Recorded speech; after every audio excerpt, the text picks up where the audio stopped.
Mitra El Gangga. Sebelumnya saya menyampaikan dulu permohonan maaf dari Ibu Kepala Dinas Kesehatan Kota Bekasi yang sedianya menjadi narasumber untuk talk show kita pada siang hari ini. Betul. Namun karena ada tugas yang tidak dapat ditinggalkan. Jadi diwakilkan ya, Bu? Iya, beliau menugaskan saya untuk menyampaikan ini pada masyarakat Kota Bekasi. Oke. Jadi perlu kami sampaikan, Mbak Riris, bahwa bulan imunisasi anak nasional tahun 2022 ini itu kita akan selenggarakannya di bulan Agustus, Mbak. Oh, jadi Agustus Iya, ya, di bulan Agustus seperti biasa yang dapat vaksin imunisasi di bulan Agustus Di 2022. bulan Agustus, Tapi iya. sosialisasinya di bulan Juli karena mau akhir ya. Betul. Aha. Jadi kan kami berharap masyarakat sudah tahu dulu sebelum nanti kita akan melaksanakan di bulan Agustus. Iya.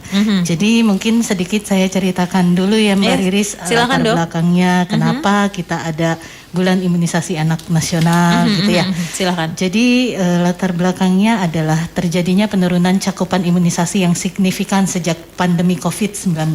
Dan kita tahu ya, Mbak, 2 tahun terakhir ini Betul. kita ada pandemi, kemudian ya banyak aktivitas kita yang kemudian menjadi terbatas. Gitu ya. Jadi termasuk anak-anak banyak yang seharusnya sudah mendapatkan imunisasi. Tapi menjadi terkendala karena adanya pandemi COVID. Oke. Itu dia. Jadi ada akumulasi anak yang tidak mendapat imunisasi rutin lengkap mengakibatkan tidak terbentuknya herd immunity.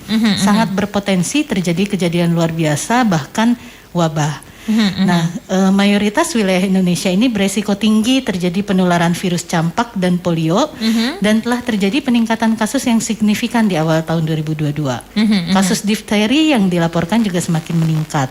Tahun 2022 sudah 20 provinsi yang melaporkan. Nah, bila situasi ini dibiarkan, maka penularan penyakit akan semakin meluas sehingga resiko bagi Indonesia adalah gagal mencapai target eliminasi campak rubella tahun 2023, gagal mempertahankan Indonesia bebas polio yang telah dicapai sejak 2014 dan menjadi perhatian dunia internasional bila sampai ditemukan satu saja kasus polio dan peningkatan kasus yang berpotensi KLB dan menjadi beban ganda di tengah pandemi yang belum selesai.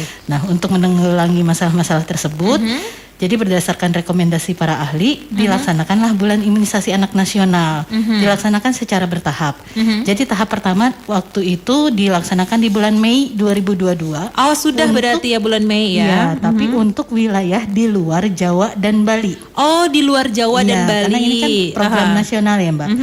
Nah, untuk yang di Pulau Jawa dan Bali masuk ke dalam tahap 2. Iya, itu dilaksanakan di bulan Agustus. Oke, gitu, oke, di bulan Agustus 2022 ya. Karena memang tahun sebelumnya karena kita pandemi 2021-2020 itu tidak ada atau gimana nih, Dok nih? Sebenarnya ada, cuman kan pasti banyak yang terkendala. Jadi orang tua ingin membawa anaknya imunisasi pun takut-takut ya. Takut, iya betul. Apalagi datang ke fasilitas kesehatan yang wah nanti banyak COVID di situ gitu kan, takut juga tertular. Jadi banyak kendalanya. Makanya cakupan itu juga jadi agak turun nih pada saat selama pandemi COVID. Untuk itu maka dilaksanakanlah BIAN ini. Jadi BIAN ini ada 2 hal, Mbak. Jadi ada imunisasi tambahan dan ada imunisasi kejar. Oh, imunisasi tambahan dan imunisasi kejar. Bedanya apa, Dokter? Nah, kalau imunisasi tambahan adalah imunisasi yang diberikan pada kelompok umur tertentu yang paling beresiko terkena penyakit sesuai kajian epidemiologis pada periode waktu tertentu tanpa memandang status imunisasi. Nah, imunisasi kejar ini adalah untuk imunisasi campak dan rubella. Oh, oke. Jadi nggak lihat status imunisasi, pokoknya setiap anak usia 9 sampai 59 bulan dilakukanlah imunisasi tambahan campak rubella. Nah, kalau imunisasi kejar itu kegiatan memberikan imunisasi kepada anak yang belum menerima dosis vaksin sesuai usia yang ditentukan pada jadwal imunisasi biasa. Karena ada jadwalnya ya. Nah, kan anak itu punya jadwal. Usia udah waktunya, sekian, iya. Imunisasi A, usia sekian, imunisasi B. Nah, kalau ada yang bolong-bolong, nah itu dilakukanlah imunisasi kejar itu. Jadi untuk imunisasi DPT, polionya ada yang poliotetes dan ada polio suntik. Kemudian ada imunisasi HB dan HIB. Jadi untuk hepatitis B dan untuk hemophilus influenza tipe B. Yang HIB itu ya? Iya. Oke, gitu. oke. Jadi seperti itu. Jadi di bulan Agustus adanya sosialisasi ini sebelum bulan Agustus agar para ibu nih yang anaknya sempat terkendala waktu beberapa tahun yang lalu nggak datang untuk imunisasi tadi ya, imunisasi yang kejar dan juga untuk tambahan tadi campak rubella berarti bisa datang di bulan Agustus. Betul. Oke, di bulan Agustus ya. Di wilayah masing-masing ya. Nah, iya. Itu biasanya per tanggal berapa sih Bu? Atau memang sudah dari awal Agustus kan biasanya awal-awal ya? Jadi memang kita pelaksanaan di bulan Agustus di 48 puskesmas yang ada di Kota Bekasi. 48 puskesmas? Iya, kita punya 48 puskesmas Mbak di Kota Bekasi. Kemudian ada di 1615 posyandu. Betul, di wilayah masing-masing. Jadi di wilayah Bapak Ibu nggak usah jauh-jauh kemana-mana. Ada kan suka ada pengumuman ya pagi-pagi ibu-ibu PKK ya. Iya betul ya. Bapak Ibu gitu ya, anaknya silahkan yang dibawa punya gitu ya. Yang punya balita silahkan datang ke rumah ini. Kalau nggak udah ada posyandonya misalkan di kantor RW gitu. Di kantor RW gitu untuk melaksanakan imunisasi atau untuk apa penimbangan gitu kan ya Mbak ya. Betul. Biasanya pasti terinformasikan di wilayah masing-masing. Oke. Jadi jangan lupa membawa balitanya. Bawa balitanya sama apa sih Bu, itu kartu apa sih yang ada penanda udah di DPT atau juga polio? Ya, ada kartu imunisasi. Kartu imunisasinya, berarti dibawa kartu imunisasinya ya. Kalau misalkan telat yang seharusnya misal si anaknya itu udah harus misalkan yang kejar ini misalkan entah itu DPT, entah itu polio atau HB dan juga yang lainnya. Tahun kemarin misalkan gitu kan ya, di tahun ini nggak masalah ya. Yang kalau imunisasi tambahan itu kan tidak melihat status imunisasi. Nah kalau yang imunisasi kejar ini memang kita lihat status imunisasinya. Oh dia yang belum apa nih, maka itu yang akan diberikan gitu. Atau nanti kan kita saya juga nggak sendiri nih hari ini ya. Mudah-mudahan nanti Dokter Sandro bisa segera bergabung bersama kita nanti terkait secara lebih mendalam lagi gitu kan ya, tentang imunisasi yang harus didapatkan oleh seorang anak gitu ya. Bisa kita dapatkan informasi dari Dokter Sandro. Oke. Jadi seperti itu ya. Oke. Terus untuk puskesmas yang ada di Kota Bekasi tadi kan ada 48 puskesmas gitu kan ya. Berarti kalau misalkan yang rumahnya dekat puskesmas berarti boleh milih kan, suka ada yang dekat puskesmas dekat posyandunya juga boleh datang ke posyandu atau juga ke puskesmas. Boleh. Kalau ke puskesmas juga nggak bayar ya Bu ya? Enggak. Kita puskesmas di Kota Bekasi gratis untuk masyarakat Kota Bekasi. Oke. Ini targetnya sendiri memang untuk keseluruhan itu diadakannya secara serentak atau memang setiap wilayah beda-beda nih Bu nih? Kalau untuk pelaksanaan akan beda-beda ya, karena biasa juga kalau jadwal posyandu kan di tiap wilayah suka beda sama juga tuh. Paling sehari 2 hari gitu kan ya bedanya. Tanggal berapa gitu ya yang di posyandu di RW A misalnya atau di RW mana tanggal berapa kan biasanya ada jadwalnya tuh. Dia biasanya agak rutin juga, misalnya setiap tanggal 5 dalam setiap bulannya ada yang seperti itu, atau ada yang Selasa minggu kedua misalnya. Itu kita mengikuti saja. Tapi kalau di puskesmas itu juga ada jadwal pelaksanaan vaksinasi biasanya sudah terinfokan juga sih. Tapi boleh silahkan kalau yang belum terinfokan bisa bertanya ke wilayahnya masing-masing. Iya. Oke. Jadi yang lagi pantengin Elga Ngeseru 3 FM bisa langsung datang ke wilayah masing-masing gitu kan ya. Jadi siap-siap untuk bulan depan, bulan Agustus 2022. Riris penasaran nih Bu, karena memang dari data dari Dinas Kesehatan sendiri untuk tahun 2020, 2021 karena kita terkendala sama pandemi COVID-19 gitu kan ya. Yang datang ke posyandu atau juga ke puskesmas untuk yang imunisasi tambahan atau juga yang kejar pasti ada perbedaannya ya sama tahun itu perbedaannya signifikan banget gak sih? Lumayan Mbak, jadi kalau misalnya kami kan sebelum melaksanakan BIAN ini mengumpulkan data sasaran ya. Jadi kalau untuk imunisasi tambahan mah semua anak usia 9 sampai 59 tahun. Nah dari data yang kita ambil ini kan kita dari tahun 2017 sampai dengan 2021 nih untuk anak usia 9 sampai 59 tuh. Ada sasaran sebesar 217.657. Nah, kalau untuk yang imunisasi kejar ini kan anak-anak yang bolong-bolong nih. Yang bisa kita lihat terutama di 2020 yang tidak mendapatkan polio oral itu 34.000. 34.000. Iya, banyak jadi kan cukup banyak gitu. Banyak Memang banget. di 2021 alhamdulillah nih agak-agak sedikit yang belum mendapatkannya, kembali ke seperti tahun 2019-an ada 12.000. Oh, Untuk oke. yang polio suntik pun di tahun 2020 yang belum mendapatkannya itu ada 25.000, padahal di tahun-tahun sebelumnya ada cuma 8.000, 12.000 gitu. Kemudian yang DPTHB HIB juga di 2020 itu yang belum mendapatkan ada 48 ribuan. Itu tahun sebelumnya 27 ribuan. Oke.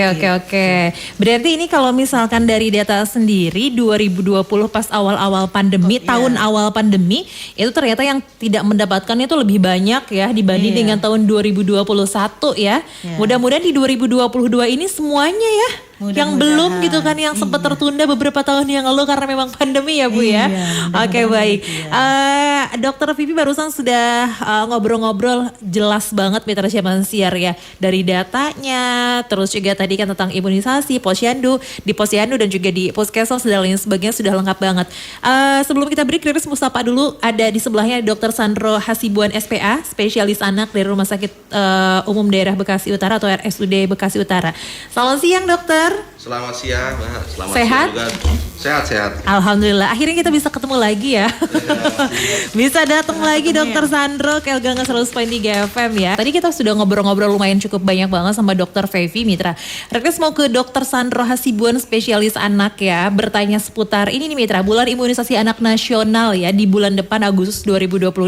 Dokter, ini seberapa pentingnya gitu kan ketika anak dibawa untuk tadi imunisasi, entah itu yang kejar atau juga yang tambahan.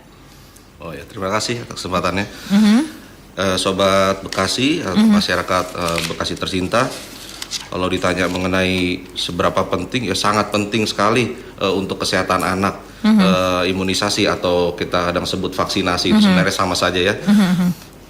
Imunisasi itu sendiri sebelumnya saya jelaskan adalah upaya untuk memberikan kekebalan tubuh atau antibodi terhadap manusia ya, khususnya pada anak ya. Bisa kita dapatkan secara alami, yaitu dari ASI susu ibu, ataupun secara buatan ya, seperti vaksin ini ya, vaksin atau imunisasi ini yang kita kenal di puskesmas maupun di rumah sakit ya. Nah, bulan imunisasi anak nasional ini sendiri dilakukan oleh pemerintah karena memang sudah mulai ada penyakit-penyakit yang sudah lama hilang muncul kembali. Muncul lagi. Contohnya apa nih dok? Penyakit yang sudah lama hilang tiba-tiba muncul lagi gitu kan ya. Kasus difteri, contohnya seperti itu, ataupun campak. Yang sudah mulai kasusnya sangat jarang, sudah muncul lagi di beberapa provinsi, termasuk juga difteri. Nah, ini muncul kenapa? Yaitu dampak dari pandemi ya, yang membuat PPKM, kemudian orang juga jadi parno untuk ke rumah sakit, untuk bertemu dengan petugas kesehatan karena takut anaknya malah tertular penyakit COVID. Di samping itu petugas kesehatan itu sendiri pun sangat takutan saat itu ya, sehingga berantakan, jadwal vaksinasi sangat berantakan di tahun 2000 dan 2021. Yang paling parah tadi yang dibilang sama Dokter Fevi di tahun 2020 awal-awal tahun pandemi ya. Nah, untuk itu pemerintah melakukan program BIAN ini agar secara serentak nasional ditertibkan imunisasi secara massal dan program digitalisasi dari Kemenkes lah ya, supaya seperti yang data di Peduli Lindungi waktu vaksinasi COVID itu. Nah, sehingga dapat terdata dengan real, secara nyata, jelas cakupan yang sudah divaksin ataupun yang belum divaksin. Oh, nanti bahkan seperti itu ya dok ya? Oke. Dan ada sertifikatnya juga secara digital. Jadi kaitannya juga mungkin untuk persyaratan kerja. Untuk seperti saat ini kan banyak sekali yang meminta riwayat vaksinasi.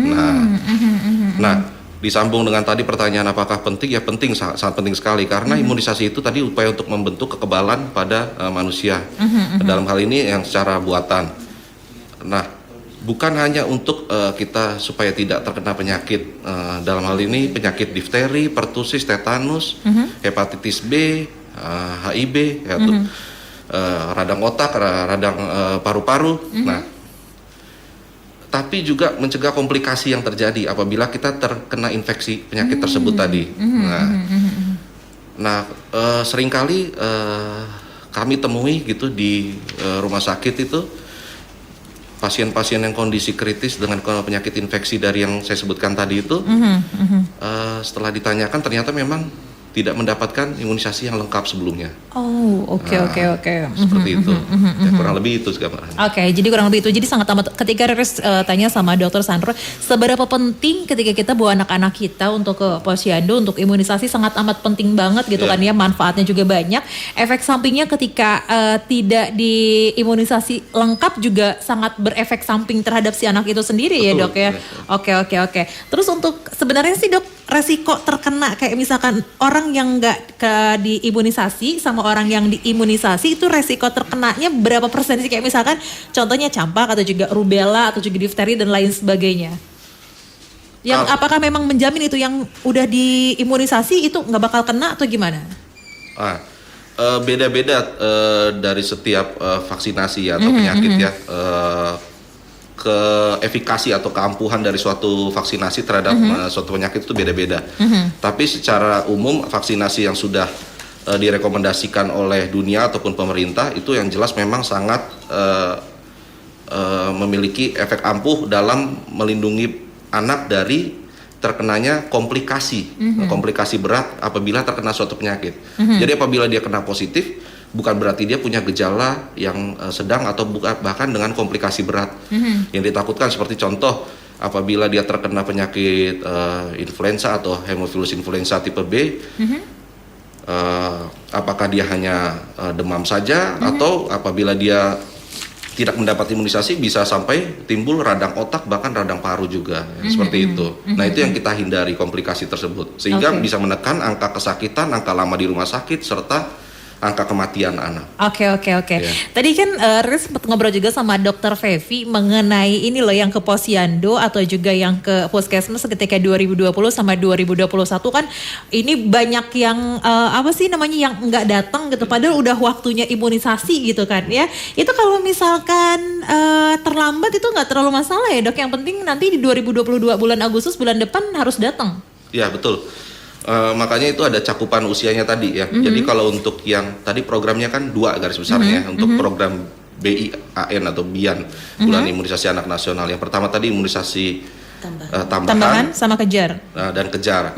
Nah untuk tambahan itu usia 9 bulan sampai 5 tahun lah ya, kurang lebih 59 bulan. 59 bulan. Dan untuk yang kejar atau catch up itu istilahnya kita mengejar ketertinggalan gitu maksudnya itu.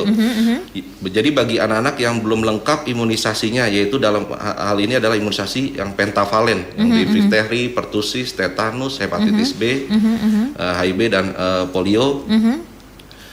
Itu yang disediakan untuk program imunisasi BIAN ini. Nah, pada usia rentang 12 bulan atau 1 tahun sampai usia 59 bulan. Jadi kalau di buku imunisasinya atau status imunisasi anak itu belum lengkap dari masih kosong gitu ya kosong ataupun ada yang kurang boosternya itu diberikan imunisasi tersebut sesuai dengan jadwal yang direkomendasikan. Oke. Ya. Ini masukan dari dokter, biasanya kan banyak banget orang-orang awam termasuk Riris sendiri gitu kan ya.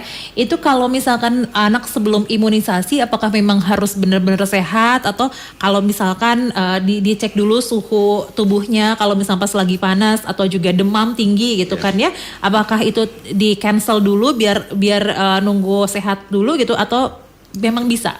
Betul, jadi kalau kondisi imun sedang turun atau sedang terganggu, ya seperti demam atau pasien yang dengan mengkonsumsi obat-obatan imunosupresan atau obat untuk menekan imunitas tubuh ya seperti penyakit lupus atau penyakit yang lain lah ya, atau menggunakan steroid ya seperti ya obat-obatan untuk anti radang ya jangka panjang itu memang tidak disarankan untuk diberikan imunisasi. Jadi ada minimalnya gitu ya. Kapan boleh diberikan. Dan kalau kondisi demam memang perlu ditunda dulu. Oh oke. Itu untuk semuanya Dok, untuk semua imunisasi kayak misalkan DPT, polio, HB semuanya ketika demam tidak boleh. Iya. Kemudian selain dari itu yang sering jadi problem adalah banyak yang dibawa ke rumah sakit atau ke puskesmas, tapi dari petugas tempat atau bahkan dari orang tuanya sendiri tidak mau membawa karena hanya batuk pilek. Nah itu yang salah ya. Kalau dia hanya batuk pilek tapi tidak sesak, tidak ada demam, ya harusnya tidak perlu ditunda untuk vaksinasi. Oh, jadi itu nggak apa-apa ya? Batuk pilek saja sih nggak apa-apa, ada halangan. Oke, berarti harus dicek dulu suhu tubuhnya berapa gitu kan? Yang normalnya berapa dok yang boleh? Di bawah 37,5. Di bawah 3,7. 37,5 derajat Celcius ya. Oke, jadi itu bisa jadi kalau cuman apa sih namanya, kadang-kadang sebagai seorang ibu kita suka ada ketakutan ketika ada batuk sedikit atau pilek sedikit, itu memang ibu-ibu termasuk saya agak lebay gitu ya. Jadi udah jangan dulu gitu. Ternyata itu kalau misalkan kalau menurut dokter itu nggak masalah ya. Yang penting kan tadi dicek dulu suhu tubuhnya berapa derajat Celcius gitu ya. Oke, jadi seperti itu Mitra Siapan Siar ya. Untuk dokter Fevi ini, untuk Bekasi sendiri gitu kan ya, harapannya untuk para ibu-ibu gitu ketika mendengarkan sosialisasi ini untuk bersiap-siap atau seperti apa Bu? Iya, gitu Mbak. Agar masyarakat Kota Bekasi, ibu-ibu atau ya bapak-bapak, nggak cuma ibu-ibu ya yang bawa bapak-bapak juga yang nganterin kan nggak apa-apa ya. Membawa balitanya ke puskesmas, ke posyandu atau pos imunisasi yang ada di wilayahnya masing-masing pada bulan imunisasi anak nasional di bulan Agustus. Jadi kalau posyandu kan biasanya sih jadwalnya sebulan sekali ya. Tapi kalau di puskesmas nggak sebulan sekali, dia memang ada jadwal tapi jadwalnya lebih sering. Jadi ada berarti nggak cuma satu kali di puskesmas. Kalau di lingkungan RIS misalkan posyandu kalau tanggal 5 atau tanggal 5 gitu ya. Kalau posyandu kan begitu. Biasanya 1 bulan 1 kali. Tapi kalau di puskesmas ada puskesmas tergantung jadwalnya. Dia ada yang misalnya buka layanan vaksinasi setiap hari Selasa Kamis, ada yang misalnya setiap hari apa gitu. Jadi memang tergantung puskesmas masing-masing di wilayahnya. Oke. Jadi kalau misalnya anaknya kurang sehat terus juga panas gitu kan, aduh ke posyandu dekat rumah nggak bisa nih karena lagi kurang enak badan, belum sehat gitu. Yaudah tahun depan berarti jangan kayak gitu. Soalnya kan takutnya misalnya kayak gini, Dok, kan di sini misalkan di bulan Agustus kan yang Resa dibilang tanggal 5 di wilayahnya gitu kan ya, terus nggak bisa kan udah kelewat, takutnya biarin tahun depan, berarti harus mendatangi puskesmas terdekat gitu kan ya, dengan membawa kartu yang tadi itu ya, imunisasi. Kartu imunisasi. Oke, itu gratis ya dokter ya? Kalau udah masuk di aplikasi lebih enak ya. Kalau kartu kan kadang-kadang ya ibu-ibu gitu kan, kartu disimpan di mana ya? Lupa nyelip di mana. Apalagi dikeluarinnya setahun sekali ya. Seperti itu. Mudah-mudahan sih nanti kedepannya kalau sudah digitalisasi. Itu dia lebih mudah gitu ya. Seperti halnya kita udah dapat vaksin yang COVID-19 itu kan ya. Kalau COVID kita gampang ya. Emang rencananya Dok akan seperti itu ya, ada di aplikasi gitu. Jadi kita bisa mengecek mana yang kosong, mana yang bolong gitu ya. Ya, dari yang saya dengar dari data Kemenkes seperti itu sih. Dari Menkes mengatakan kalau kedepannya programnya pemerintah itu imunisasi rencananya terdigitalisasi supaya jelas cakupannya mana yang tervaksinasi dan tidak tervaksinasi. Gitu. Oke, Dokter Sandro, ini ketika anak yang sudah imunisasi ini biasanya pasca imunisasi suka ada gejala-gejala nggak sih? Misalkan suka agak demam atau memang setiap anak beda-beda gitu kondisinya? Memang bervariasi ya, tapi secara umum untuk imunisasi pentavalen ya, yang untuk mencegah penyakit difteri, tusis, tetanus itu sering menyebabkan demam ya. Jadi memang seringkali dari petugas kesehatan sudah membekali obat penurun panas saat pasien dibawa pulang gitu. Jadi enggak perlu khawatir, jangan karena demam jadi tidak dilakukan imunisasi. Takutnya gitu kan Parno gitu abis imunisasi kok tiba-tiba anaknya panas gitu kan ya.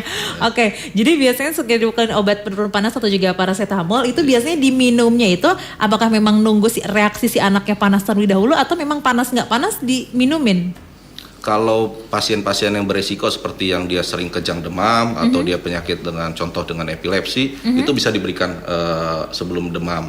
Tapi kalau memang kondisi riwayat kesehatannya normal dan bagus, tidak beresiko, mungkin kalau memang demam baru diberikan. Karena orang tua sendiri yang lebih tahu kondisi anaknya seperti apa ya.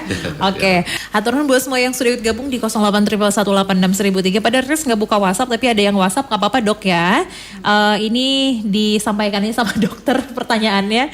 Ini hatur nuhun buat Ibu Ina di Bekasi. Katanya Dok, saya penasaran lebih baik mana imunisasi dengan imunisasi setelah imunisasi apakah biasa-biasa saja anak atau maksudnya imunisasi dengan demam atau tanpa demam? Aduh, susah sekali.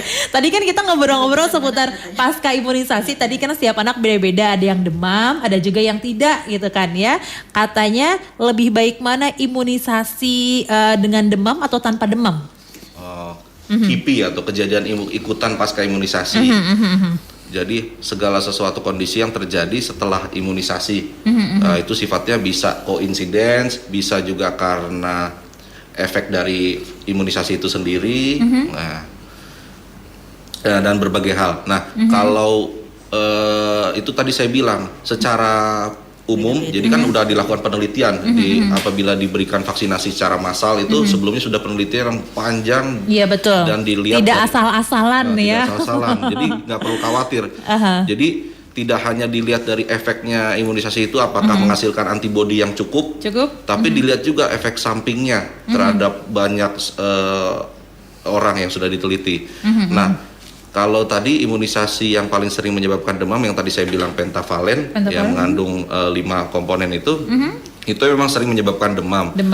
Tapi apakah harus semuanya demam? Tidak. Jadi bervariasi. Ada orang yang memang juga diberikan imunisasi itu tidak terjadi demam gitu loh. Jadi tidak mesti harus 100% demam. Oke, jadi seperti itu ya. Dan bukan berarti kalau dia tidak demam apakah imunisasinya jangan-jangan bagus apa enggak nih gitu kan ya. Tidak. Jadi sebelum imunisasi itu sendiri, yang perlu diketahui juga untuk masyarakat awam, sebelum dilakukan imunisasi itu petugas kesehatan mengecek tanggal kadaluarsa dan layak atau tidak ada indikatornya. Betul. Tidak asal suntik gitu kalau suntik ya. Dan penyimpanannya juga sesuai dengan yang dianjurkan di suhu 4-8 derajat Celcius seperti itu. Makanya kan kemana-mana kalau para petugas itu suka bawa termos kemana-mana ya. Oke. Terus ini hatur nuhun buat Ibu Ube di Bekasi. Bagaimana cara merawat luka bekas imunisasi di lengan anak? Oh iya benar, merasa diingetin. Jadi suka ada bekas tuh. Kalau misal imunisasi itu biasanya cara merawatnya dengan cara seperti apa? Ya itu biasa aja dengan dikompres dengan kasa bersih ya, dengan air hangat atau ditutup begitu aja. Yang penting jangan terkena goresan anak atau digaruk seperti itu yang bisa resiko infeksi, dan jangan digosok gitu. Oke, berarti yang ini dikompres pakai air hangat gitu kan ya. Oke. Kalau sudah sampai timbul tanda-tanda infeksi seperti bernanah gitu ya, itu ya perlu dibawa ke fasilitas kesehatan untuk tapi mudah-mudahan semuanya baik-baik aja. Pernah gak sih dok nemu kasus yang seperti itu, misalkan pasca imunisasi bekas suntikan yang bernanah dan lain sebagainya, mungkin karena ada iritasi atau seperti apa sih biasanya kayak gitu? Ya pernah mungkin bisa waktu pasca tindakan mungkin alatnya bisa tidak steril, tapi itu sih sudah jarang ya zaman sekarang ini. Rata-rata petugas kesehatan sudah melakukan sesuai dengan prosedur ya. Nah bisa juga sewaktu setelah penyuntikan mungkin anaknya iseng garuk gitu, jadi menginfeksi. Iya benar, kan gak bisa diem tuh kalau anak, tapi kalau masih baby gitu kan, masih bayi udah asal garuk aja gitu. Oh iya benar, biasanya kalau iritasi itu kayak gitu ya. Tapi kayak mudah-mudahan gak ada kendala apapun. Kalaupun memang seperti itu langsung aja dibawa ke dokter terdekat ya. Oke, baik. Hatur nuhun buat semua yang sudah gabung di WhatsApp dan juga sudah pantengin Elga 100.3 FM. Karena waktu kita sangat terbatas, sebentar lagi pamit. Ini dari Dokter Fevi, ada yang ingin disampaikan, silahkan. Saya mau pantun aja. Asik. Ternyata ya, nggak cuma Elga nggak doang yang pantun. Ini apakah perlu rilis balas pantunnya? Boleh. Bakar sate pakai areng. Cakep. Minyaknya pakai minyak sawit. Asik. Imunisasi kita bareng-bareng biar jauh dari penyakit. Iya. Dokter mau pantun juga nih, Dokter Sandra nih. Udah mau. Dokter Sandra udah ngeluarin pantun juga ya? Saya sudah belajar dulu dari Dokter Fevi tadi ya. Satu lagi. Jalan-jalan ke kota Bekasi. Asik. Jangan lupa bawa ketupat. Ayo kita bawa anak imunisasi, biar anak kita pada sehat. Asik. Riris punya pantun juga nih. Jalan-jalan sama Bu Susi, jalannya beli papan ya. Jangan lupa bulan depan imunisasi di bulan imunisasi anak nasional. Nyambung nggak ya? Keren. Di bulan depan maksudnya gitu ya. Papa bulan depan jangan lupa imunisasi di bulan depan itu ya. Kenapa jadi nge-hack barusan? Soalnya saking terpesonanya nih, biasanya penyiar El Gangga yang pantun, ini dokter-dokter yang pantun. Ada yang ini sampaikan lagi mungkin untuk pendengar El Gangga untuk mengingatkan kembali bulan depannya? Ya, jadi sekalian saya ulang kembali bahwa agar masyarakat Kota Bekasi membawa balitanya ke puskesmas, posyandu, dan pos imunisasi yang ada di wilayahnya masing-masing pada bulan imunisasi anak nasional di bulan Agustus 2022 ini. Biar melindungi anak Indonesia dari penyakit-penyakit yang dapat dicegah dengan imunisasi. Oke, dari Dokter Sandra ada yang disampaikan lagi, silakan. Sudah cukup. Sudah cukup ya. Oke. Ayolah imunisasi. Ayo imunisasi, semangat. Yang kemarin sempat bolong-bolong kartu imunisasinya ya, nggak ada kata telat, nggak ada kata terlambat. Bulan depan jangan sampai lupa datang ke puskesmas dan juga posyandu ya. Baik, terima kasih untuk Dokter Vivi Herawati kedatangannya hari ini dan juga Dokter Sandro, terima kasih Terima sekali. kasih. Mudah-mudahan di lain kesempatan kita bisa ketemu lagi. Amin. Jangan lupa di like video ini, komen, share, dan subscribe.